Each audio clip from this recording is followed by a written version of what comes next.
Buy a subscription to The Athletic this December and gift one absolutely free. See the link in the description for more information.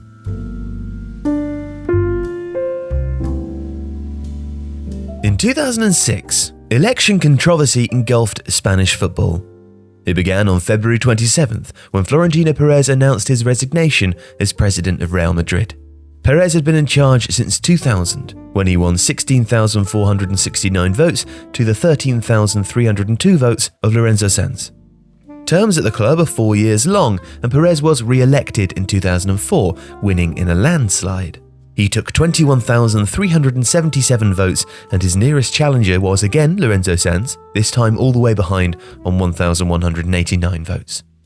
Perez had won re-election because his Galacticos policy was working, but doubts had begun to creep in about a philosophy which so often challenged conventional wisdom.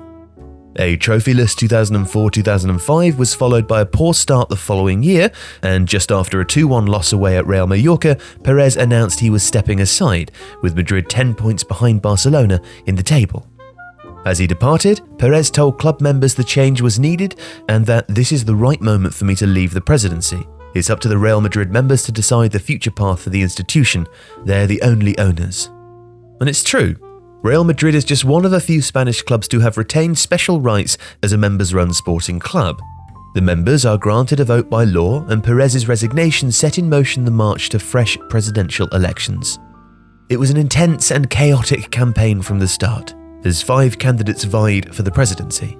Sanz, a former president and the runner-up in the previous 2 elections, stood again, this time against Ramon Calderon, Juan Miguel Villamea, Juan Palacios, and Arturo Baldasano. As election day approached, the controversy began. 2 days before the election, a judge from the regional lower courts declared that mail-in ballots would not be valid in the election, at least provisionally.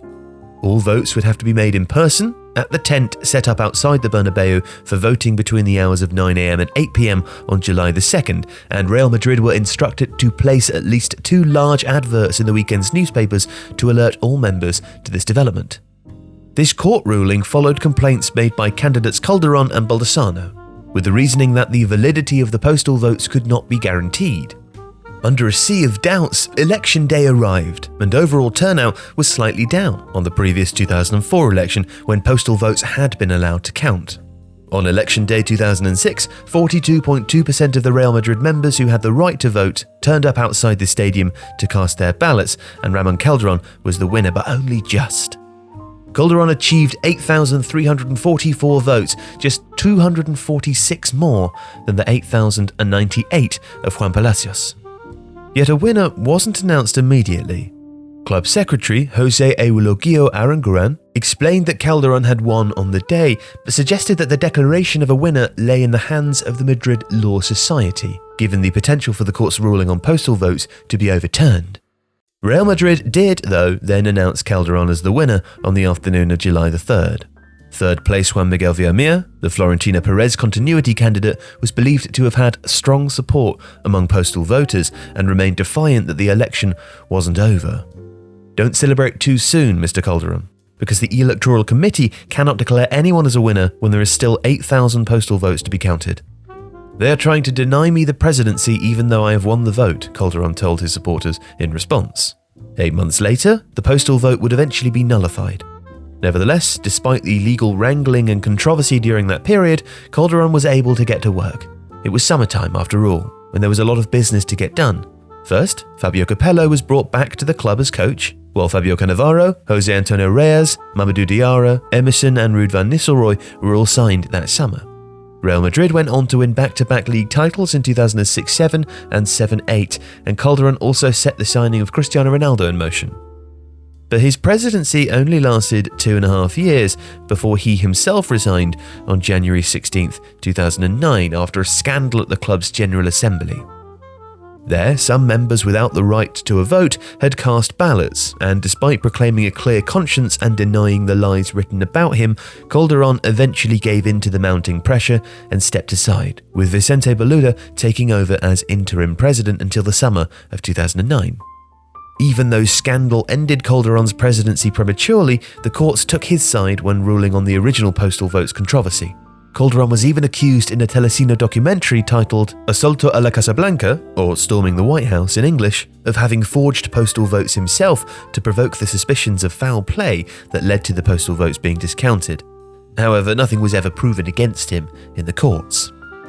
One court case that was proven involved a Real Madrid member named Domingo Alberto Villaverde, who was found to have falsified at least 24 postal votes while he was working on Juan Miguel Villamir's campaign, and he was handed a suspended prison sentence of 15 months. So, in that summer of 2009, Florentino Perez stood uncontested in the new elections and returned to the presidency, where he's remained ever since. There haven't been contested elections at Real Madrid since those of 2006, as Perez also won uncontested in 2013 and 2017 and may once again stand without a rival in 2021.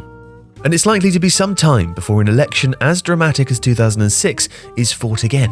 Well, in football, at least. If you're looking for holiday gifts this winter, we're pleased to be able to offer a buy one, gift one deal on subscriptions to The Athletic. It's world-class sports journalism with a roster of writers including David Ornstein, Amy Lawrence, Daniel Taylor and Ollie Kay. There's dedicated journalists for each Premier League team, bringing you all the latest news and inside information, not to mention hundreds of journalists doing the very same thing for 10 other sports. So, to buy one and gift one this December, see the link in the description, and thanks for watching today's video.